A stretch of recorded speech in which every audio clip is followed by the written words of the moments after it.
Se você prestar bastante atenção no que tem sido pregado na maior parte dos púlpitos das igrejas, se você prestar bastante atenção no que tem sido pregado e ensinado nos seminários, se você prestar bastante atenção no que tem sido pregado aqui na internet, principalmente, você vai notar que a verdadeira igreja de Cristo voltará a defender, ou terá a necessidade de defender, as doutrinas que os primeiros apóstolos, que os primeiros discípulos defenderam.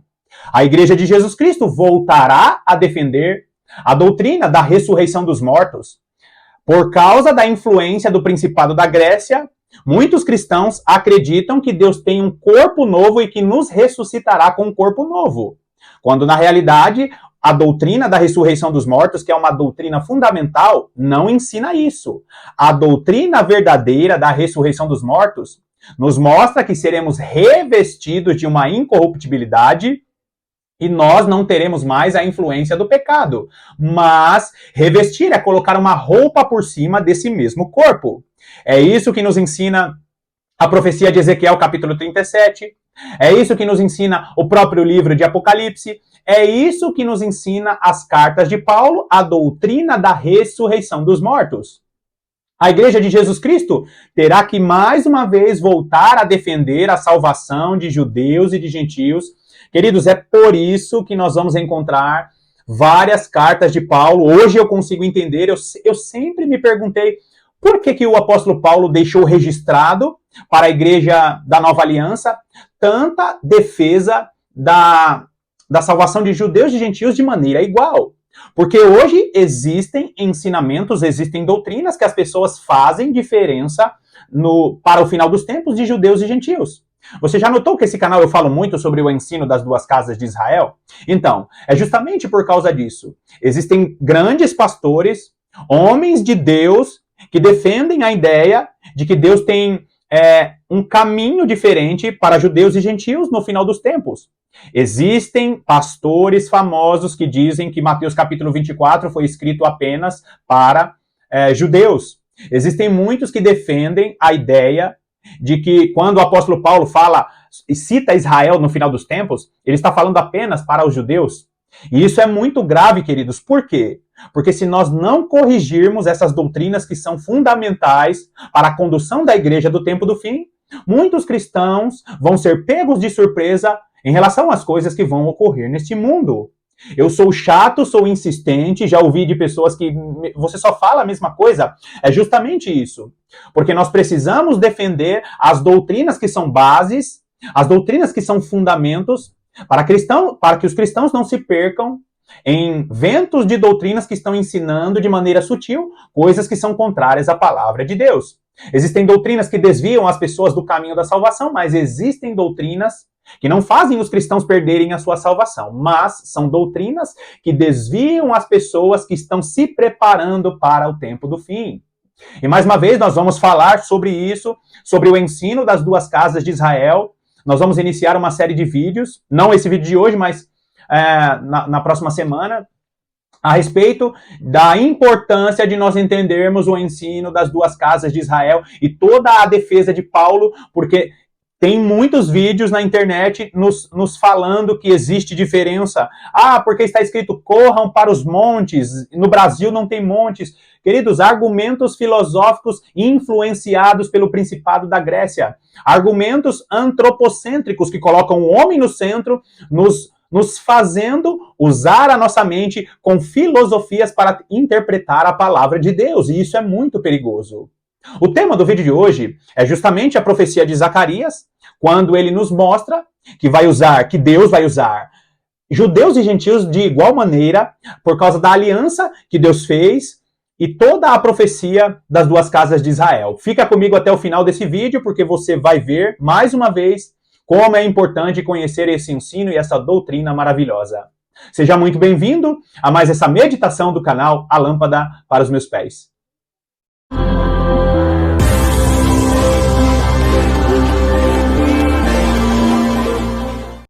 Existem muitas pessoas com boas intenções, que são piedosas, ensinando doutrinas que são influências do Principado da Grécia.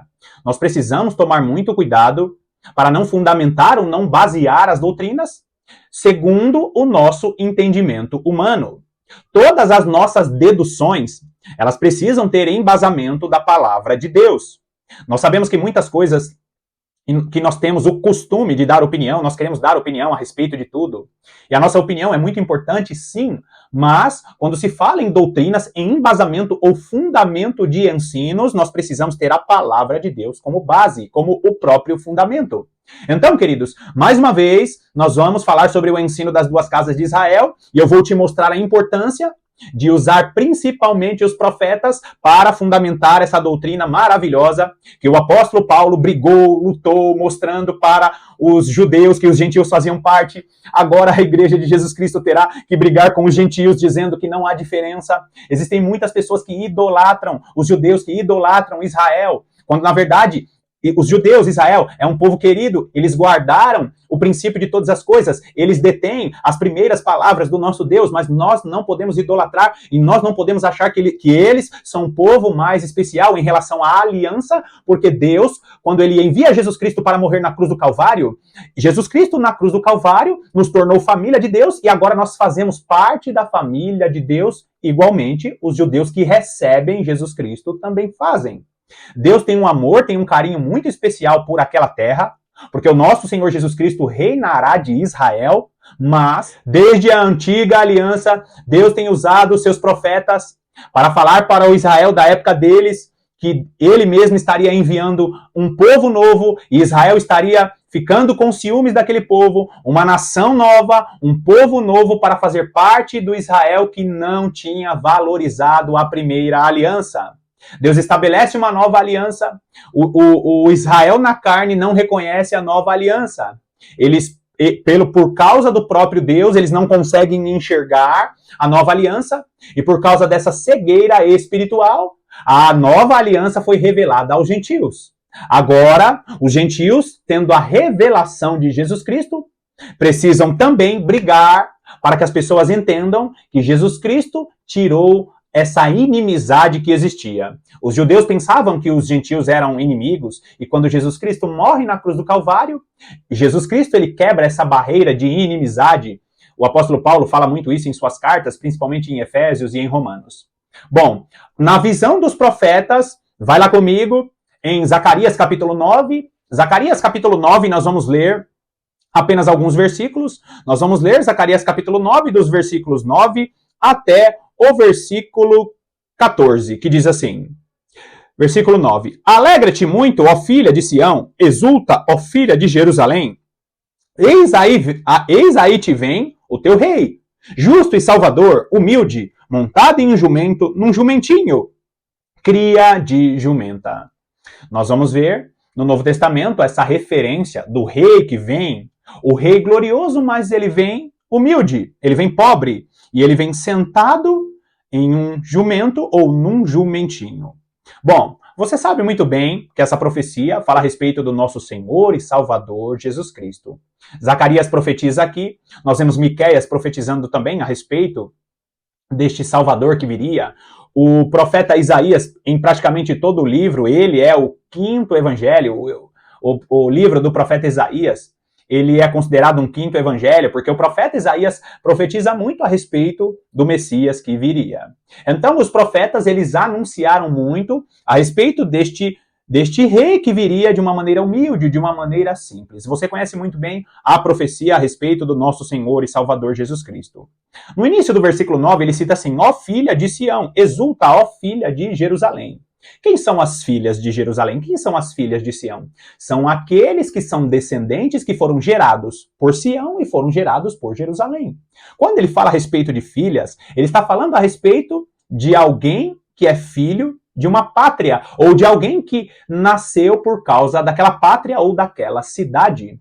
Nós, espiritualmente, fomos gerados e nós fazemos parte da nova aliança. Nós somos descendência de Abraão, Isaac e Jacó. Nós somos descendência de José, nós somos descendência de Efraim. E nós somos filhos de Sião. Todas as vezes que você olhar os profetas, ou quase todas as vezes os profetas, quando eles falam a respeito de Sião, eles direcionam a profecia para um futuro, porque a antiga aliança com Moisés foi estabelecida no Monte Sinai. A nova aliança, ela está sendo estabelecida no Monte Sião. E quando nós olhamos para este nome Sião, nós vamos ver que várias vezes os profetas, eles apontam para Sião falando a respeito da glória da segunda casa, do Israel da promessa, de coisas futuras. Então, o texto está dizendo, alegra-te, ó filha de Sião, ou seja, vocês que vão fazer parte da nova aliança, se alegrem. Se alegrem porque o teu rei, justo e salvador, vem aí, montado num jumentinho, cria de jumenta. A profecia se cumpriu com o nosso Senhor e Salvador Jesus Cristo, e por causa do sacrifício de Jesus Cristo na cruz do Calvário, nós fazemos parte da família de Deus. Nós fazemos parte da nova aliança estabelecida no Monte Sião. Olha o versículo 10. Destruirei os carros de Efraim e os cavalos de Jerusalém, e o arco de guerra será destruído. Ele anunciará paz às nações. O seu domínio se estenderá de mar a mar, e desde o Eufrates até as extremidades da terra. Primeira coisa, nós precisamos entender, no versículo 10, que o profeta ele está nos mostrando que Efraim, ele cita aqui Efraim e também Jerusalém, né? Os dois povos, você lembra muito bem que nessa época aqui do profeta Zacarias, o reino estava dividido. Efraim era um reino, ou o reino do norte, estava ali com as 10 tribos, a mistura dos povos, você conhece muito bem o ensino das duas casas de Israel. Do outro lado, Jerusalém, que era a capital do reino de Judá, onde estavam ali as outras duas tribos, a tribo de Judá e a tribo de Benjamim, que fazia parte do reino que fazia parte do reino do sul, cuja capital era Jerusalém.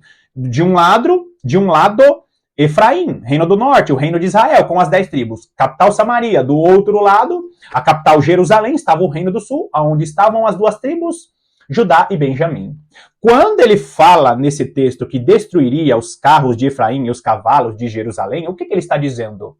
Que esses dois povos que até então estavam separados, você sabe muito bem que Judá, cuja capital era Jerusalém, representa o próprio reino dos judeus, né, a linhagem de Davi, que é uma parte das duas casas de Israel. A outra parte das duas casas de Israel, que é Efraim, são justamente os povos que estavam divididos e estavam vivendo com a força do seu próprio braço. Não esqueça disso, quando ele diz que vai destruir os carros, os cavalos, que vai destruir tudo aquilo que fortalece a força do braço do homem, ele está dizendo, não será mais pelas vossas forças. Reino de Judá, cuja capital era Jerusalém, vocês não vão mais pelejar com a força dos seus braços. Vocês não vão mais guerrear contra as nações com a força dos seus braços. Efraim, reino do norte, reino de Israel, vocês não vão mais pelejar com a força dos seus exércitos. Porque o rei que veio sentado humilde em um jumentinho vai pelejar por vocês, porque ele vai reinar sobre todas as nações da terra. Você consegue notar aqui como é lindo a profecia? Ele começa com o Israel daquela época, nos mostrando o reino dividido, Efraim, Jerusalém, né, que era ali a capital de Judá, Efraim, Judá, não esqueça do ensino das duas casas de Israel.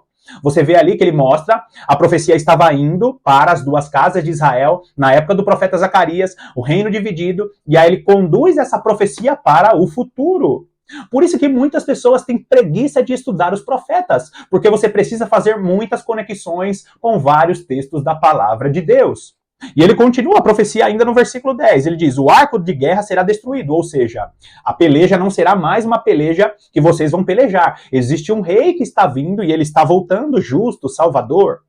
Continua o versículo. Ele anunciará paz às nações. O seu domínio se estenderá de mar a mar, e desde o Eufrates até as extremidades da terra.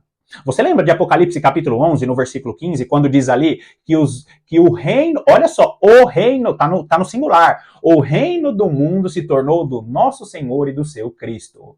Hoje, em 2023, você sabe muito bem que o reino do mundo, ele não é do nosso Senhor Jesus Cristo. Ele domina sobre as nações da terra porque ele é soberano e o curso dessa terra está nas mãos do nosso Senhor. Mas literalmente Jesus Cristo só reinará sobre as nações do mundo quando ele rasgar os céus glorificar a sua igreja e junto com a igreja, com os reis e sacerdotes, ele reinará sobre todas as nações do mundo. Apocalipse 11, no versículo 15, diz: e o reino do mundo se tornou do nosso Senhor e do seu Cristo. Ou seja, até no próprio profeta Zacarias, o profeta Miqueias, muitos textos do profeta Isaías, nós vamos ver os profetas dizendo que ele estará reinando lá em Jerusalém, porque será o lugar porque foi o lugar e será o lugar em que o nosso Senhor estará reinando. Existem vários textos que nos mostram que Jesus Cristo reinará de maneira literal com os pés no Monte Sião. A igreja estará com o corpo glorificado, Jesus Cristo glorificado, e restarão nações que estarão existirão nações que estarão sob o domínio do nosso Senhor e Salvador Jesus Cristo. Agora, queridos, presta atenção nisso, que este texto é profundíssimo, profundíssimo. Por quê? Porque existem muitas filosofias dentro da teologia que estão simbolizando o reino milenar, o domínio de Jesus Cristo de maneira literal. A teologia que foi fundamentada, baseada nas doutrinas do Império Grego. Lembra quando Alexandre o Grande, um dos governantes que mais impactou esse mundo, um dos governantes, se não o governante que mais impactou esse mundo, porque o governo dele foi um governo curtinho, só que ele deixou dentro do sistema religioso, do sistema cultural e do sistema político, uma influência poderosa. O homem acha que ele pode dominar sobre as coisas que Deus estabeleceu. O homem acha que pode colocar a mão nas doutrinas que Deus estabeleceu. E nós estamos vivendo sobre a influência do Principado da Grécia. Eu tenho vídeos que eu vou deixar aqui eu tenho vídeos e vou deixar os links aqui na descrição desse vídeo sobre a influência do Principado da Grécia.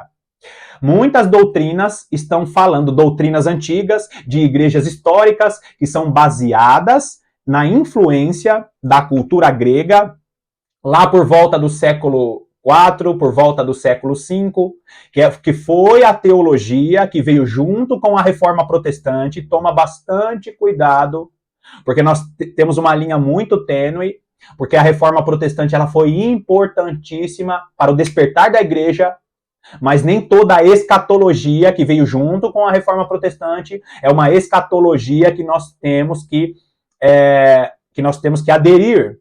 Muitos cristãos que são piedosos estão sendo conduzidos por muitos ensinos que vieram junto, que vieram na barca da reforma protestante, e nós não podemos ser influenciados pelo Principado da Grécia. Doutrinas que estão inseridas na teologia, por exemplo, que querem simbolizar o reino de Cristo aqui nessa terra. Existem pastores famosíssimos, homens de Deus, homens que eu gosto muito de ouvir as suas pregações, mas quando se trata de ensinos a respeito do final dos tempos, do reino milenar de Jesus Cristo aqui nessa terra, eles simbolizam todas as coisas por causa da influência do Principado da Grécia. E esse texto, queridos, de Zacarias, ele é fabuloso, porque o profeta, ele vai na veia, ele vai no cerne. Olha agora, continua aí, né? O versículo diz que o domínio do Senhor se estenderá de mar a mar, desde o Eufrates até as extremidades da terra. Você lembra muito bem, quando Deus falou para Abraão que daria a ele, à descendência dele, todas as terras que ele tinha peregrinado? Queridos, o Israel hoje, na carne, não alcançou ainda todas as terras das peregrinações de Abraão. E Deus vai cumprir isso, só que essa promessa de alcançar a terra que emana leite e mel, de alcançar a terra das peregrinações de Abraão, você sabe muito bem que existem nações do mundo que estão ao redor ali de Israel, que Abraão peregrinou, que Israel nunca conquistou. Isso só vai acontecer quando Jesus Cristo estiver reinando sobre todas as nações do mundo. Olha agora o versículo 11. Quanto a ti, Sião, presta atenção, queridos, ele está avançando. As pessoas não prestam atenção em detalhes na palavra de Deus. No versículo anterior, ele estava falando com quem? Ele estava falando com Efraim e com Jerusalém. Agora, esse versículo 11 que está aí na sua tela, parece que o profeta está dizendo, agora eu vou falar com vocês, Sião, tá bom? Agora eu vou falar com vocês. O que ele está dizendo? Ele está voltando a profecia, ou ele está devolvendo a profecia que estava no versículo 9 para o Israel da promessa. Ele estava falando com as 12 tribos, dizendo, olha, Efraim, Olha, Jerusalém, vocês não vão mais ter que depender da força dos seus braços. Aí, no versículo 11, ele diz, quanto a ti, Sião, o que ele está fazendo? Ele está mostrando para mim e para você que a profecia agora é uma profecia futura. Ele falou primeiro com Israel, na época do reino dividido, e agora ele devolve a profecia dizendo, olha, agora é com vocês, Sião, eu vou falar com vocês. Quanto a ti, Sião, por causa do sangue da tua aliança, tirei os teus cativos da cova em que não havia água. Queridos, quem são estes de Sião que por causa do sangue da tua aliança? Primeira coisa, nós temos o sangue da nova aliança que foi vertido na cruz do Calvário. Jesus Cristo é o principal símbolo dessa aliança feita. Nós vamos ver alguns textos nos mostrando que Jesus Cristo é a própria aliança, é o próprio Monte Sião. Jesus Cristo é aquele que firmou e está firmando a nova aliança no Monte Sião. E por causa do sacrifício de Jesus Cristo na cruz do Calvário, nós vamos ver que ele tirou os cativos da cova em que não havia água. Que cova é essa que não havia água? Você lembra da parábola ou da história de Rico e Lázaro?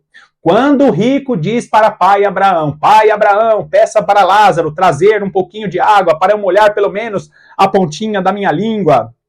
O que o texto ali está nos mostrando?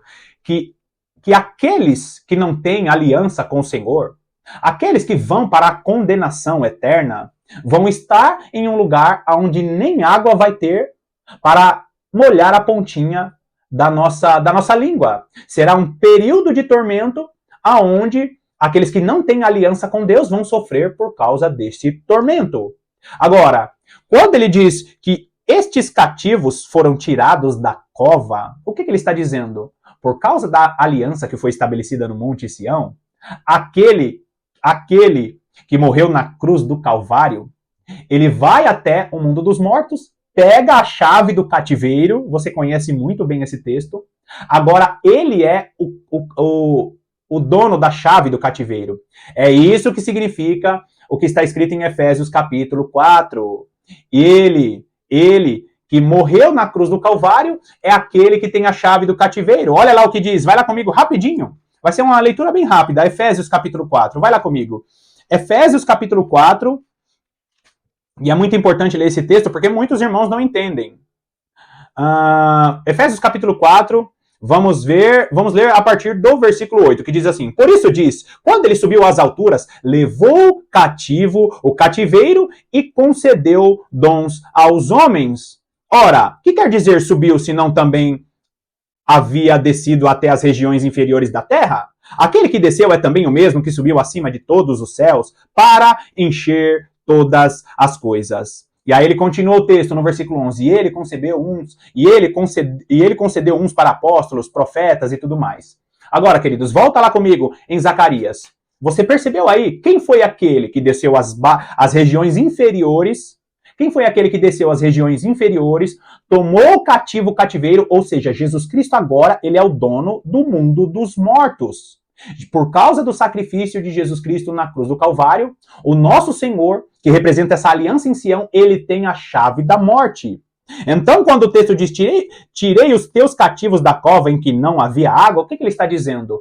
Por causa do sacrifício de Jesus Cristo na cruz do Calvário, que estabelece a aliança em Sião, por causa desse sacrifício, a morte não pode detê-los. A morte não pode nos deter. Ele, por causa do sacrifício, ele tira as pessoas da condenação eterna ou proporciona essa possibilidade, porque muitos não vão aceitar essa aliança. Mas nós precisamos entender que este sangue da aliança tira os cativos da cova em que não havia água. A cova da condenação eterna, o mundo dos mortos não pode deter. Aqueles que têm Jesus Cristo como Senhor e Salvador de suas vidas. É esse o verdadeiro significado e as portas do inferno não prevalecerão contra a Igreja de Cristo. Por quê?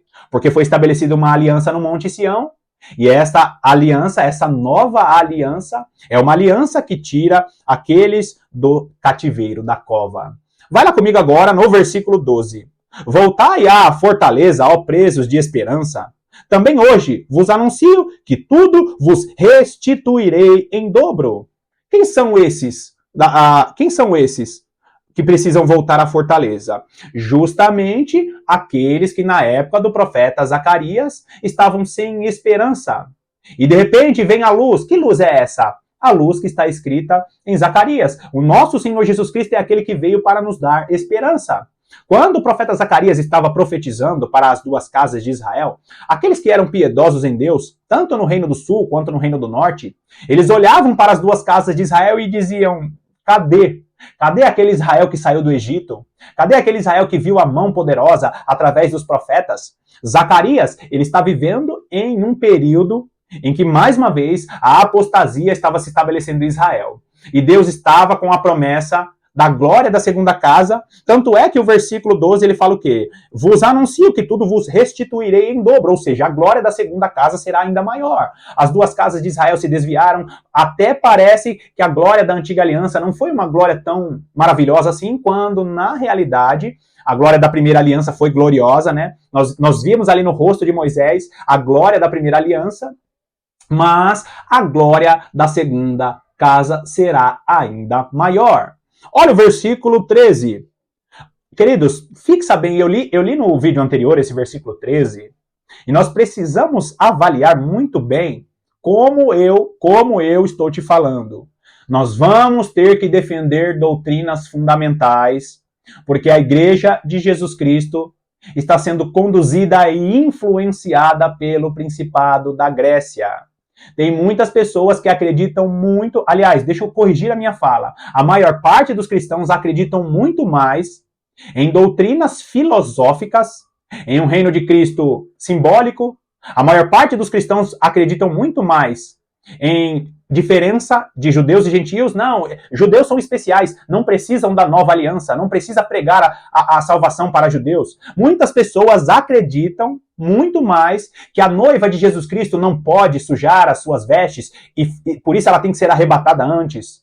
A noiva de Jesus Cristo não participará da grande tribulação porque não fará parte, porque a ira de Deus não cai sobre a igreja, tirando textos de seus contextos, usando argumentos filosóficos. Essa é a influência do principado da Grécia.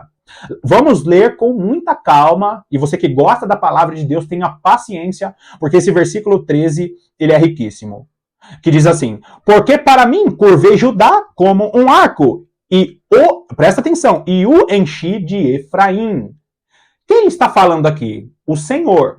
O Senhor Deus, ele fez o quê? Ele curvou Judá como um arco.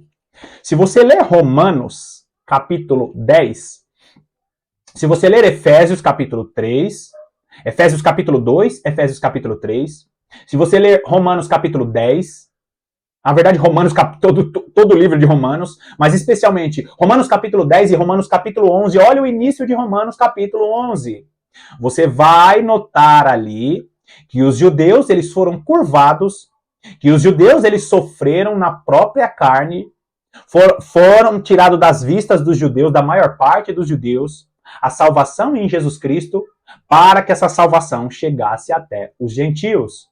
Queridos, se não fosse o nosso Deus promovendo todas essas situações, nós, os gentios, não teríamos a menor chance. As primeiras palavras, as palavras da lei, as primeiras revelações vieram para os judeus. E Deus, em sua bondade e misericórdia com todo mundo, ele proporciona essa cegueira espiritual para que a salvação chegasse aos gentios. Essa salvação que redundou para a salvação de todo mundo. Só que quando Jesus Cristo morre na cruz do Calvário, não há mais diferença entre judeus e gentios. Existem promessas específicas para Israel no reino milenar de Jesus Cristo, mas no trato da nova aliança não tem mais diferença. Agora, presta atenção nisso, ele diz o quê? Curvei Judá. Você que conhece o ensino das duas casas de Israel sabe muito bem que povo significa Judá. Os judeus, eles foram curvados para que a salvação chegasse até os gentios. E o profeta usa uma figura maravilhosa, que esta curvatura é semelhante a um arco que lança a flecha. E ele continua dizendo, e Efraim, curvei Judá como um arco, e o enchi de Efraim. Você sabe muito bem que Efraim representa a igreja dos gentios, que representa os gentios na nova aliança, daqueles que descendem do reino do norte, do reino de Efraim, aquela promessa famosíssima que eu tenho falado aqui muito, que é a promessa justamente feita lá através da profecia de Jacó. Deus dá uma revelação para Jacó, primeiro Abraão, Isaac e depois Jacó. Jacó profetiza sobre os dois filhos de José, dá a bênção maior para Efraim, dizendo que de Efraim sairia a plenitude dos gentios. Por causa dessa profecia, ali, em toda a linhagem do filho de José, Efraim, nós vemos ali o desenrolar da história. Em um determinado momento, as 12 tribos se quebram no meio, 2 tribos vão para um lado, formando o reino de Judá, as outras 10 tribos vão para o outro lado, formando o reino de Israel, ou o reino de Efraim, o reino do norte. Nós temos o cenário das 12 tribos divididas, e por causa da mistura das 10 tribos do reino do norte, nós vemos a salvação dos gentios. Quando esse reino está dividido aqui na época de Zacarias, o que Deus está dizendo? Esse Judá que foi encurvado como um arco de uma flecha, é justamente o povo judeu que veio de toda a linhagem de Davi até a chegada do nosso Senhor Jesus Cristo. Eles estão sendo encurvados até hoje como arco, e por causa das primeiras bases que foram dados para os judeus, porque os primeiros cristãos são judeus. Grava bem isso, lembra? A salvação veio para os judeus. Jesus Cristo veio para os judeus, mas esses não os receberam, para que a salvação chegasse aos gentios, para que a salvação chegasse a todos aqueles que crescem. Então, quando o profeta, com a inspiração do Senhor, diz que curvei Judá como arco e o enchi de Efraim, ele está dizendo o quê?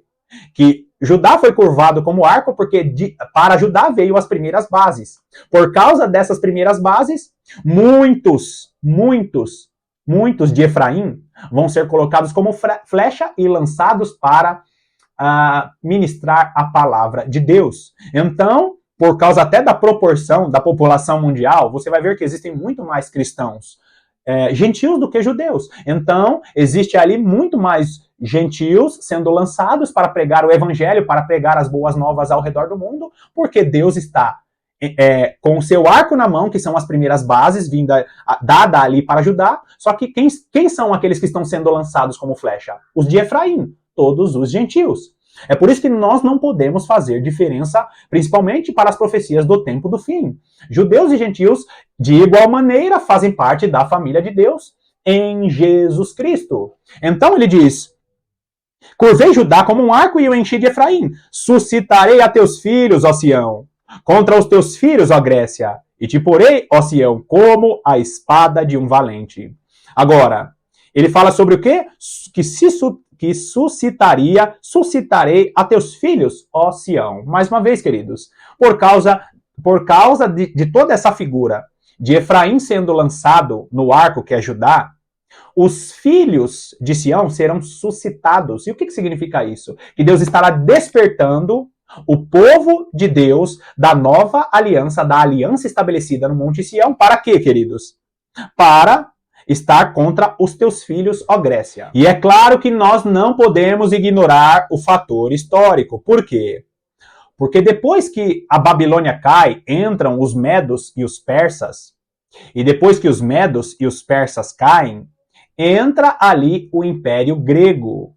E é claro que o profeta Zacarias, ele está fazendo sim um paralelo a respeito do Império Grego, que estaria se apresentando anos adiante. Agora, o Império Grego, esta Grécia aqui, é um império que ele vai muito além da época de Alexandre o Grande. Por quê? Porque nós estamos vivendo o período em que a filosofia está tentando avançar as bases da palavra de Deus, e muitos púlpitos, muitos que se dizem cristãos, estão defendendo filosofias que estão influenciando a teologia, principalmente a teologia para o final dos tempos, a teologia que vai preparar a igreja do tempo do fim. Queridos, quando você olha ele dizendo que suscitaria os filhos de Sião contra os teus filhos, ó Grécia, está dizendo o quê? Eu vou suscitar aqueles que vão estar pregando a palavra de Deus de maneira fiel, porque a filosofia grega não vai vencer a verdadeira palavra de Deus. A filosofia grega que coloca o pensamento do homem, o entendimento do homem, à frente do entendimento da palavra de Deus. Uma doutrina, uma teologia antropocêntrica, que coloca o raciocínio do homem como base, como fundamento daquilo que deveria ser a própria palavra de Deus. A palavra de Deus é o fundamento, o ensino das Sagradas Escrituras. A Bíblia ensina ou a Bíblia traduz a própria Bíblia. E nós vamos ver vários textos da palavra de Deus sendo confirmados por outros textos da própria palavra. Então, os filhos da Grécia já estão agindo para tentar desviar os servos do Senhor da verdadeira palavra. E é muito lindo, queridos, porque e te porei, ó Sião, como a espada de um valente. O que é a espada de um valente? Você sabe muito bem que a espada é a própria palavra de Deus. E você, cristão, que ama a palavra, você precisa ser um obreiro que maneja bem a palavra da verdade. Essa palavra que é a espada, e um bom obreiro precisa manejar bem a palavra da verdade, para que esses que são filhos da Grécia, esses que são filhos da teologia, que está sendo influenciada por essa filosofia, que eles não vençam porque você é um filho de Sião com a espada em sua mão. E por fim, olha só o versículo 14. O Senhor será visto sobre os filhos de Sião, e as suas flechas sairão como o relâmpago. O Senhor Deus fará soar a trombeta e irá com os redemoinhos do sul. Aqui mais uma vez uma promessa futura falando a respeito dos filhos de Sião, e as suas flechas sairão como relâmpago. Queridos, as flechas é tudo aquilo que Deus nos dá para nos capacitar com poder e graça. E nós vemos também que o Senhor Deus fará soar essa trombeta. Queridos, a promessa das trombetas que serão tocadas, as duas testemunhas do Senhor estarão sendo usadas com poder e graça. As flechas aqui é a igreja de Cristo sendo usada com poder e graça no toque das trombetas até chegar o ressoar da sétima e da última trombeta. Existe uma promessa maravilhosa para a igreja do tempo do fim. Mas a igreja que não estará sendo influenciada pela filosofia grega, que não estará sendo influenciada pelo esse antropocentrismo dentro da teologia, porque aqueles que são fundamentados na palavra de Deus estarão agindo com poder e graça, como flechas que foram lançadas. E Deus está preparando um povo para cumprir as profecias do tempo do fim. Vai existir uma igreja que não vai dormir e não vai ser levada pela filosofia que está influenciando este mundo.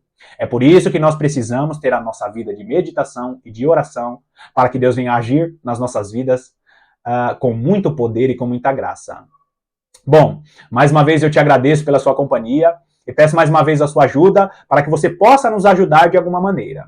Nos ajude de maneira financeira, contribuindo aqui no canal, se tornando membro do canal e fazendo ali a contribuição financeira. Nos ajude também, se não puder financeiramente, nos ajude deixando o seu like, deixando um comentário, deixando pelo menos um glória a Deus aqui nos comentários do vídeo, porque todas essas coisas nos ajudam na evolução e também na divulgação dos nossos vídeos e do nosso canal. Que Deus te abençoe poderosamente. Eu estou te aguardando aqui para as próximas meditações.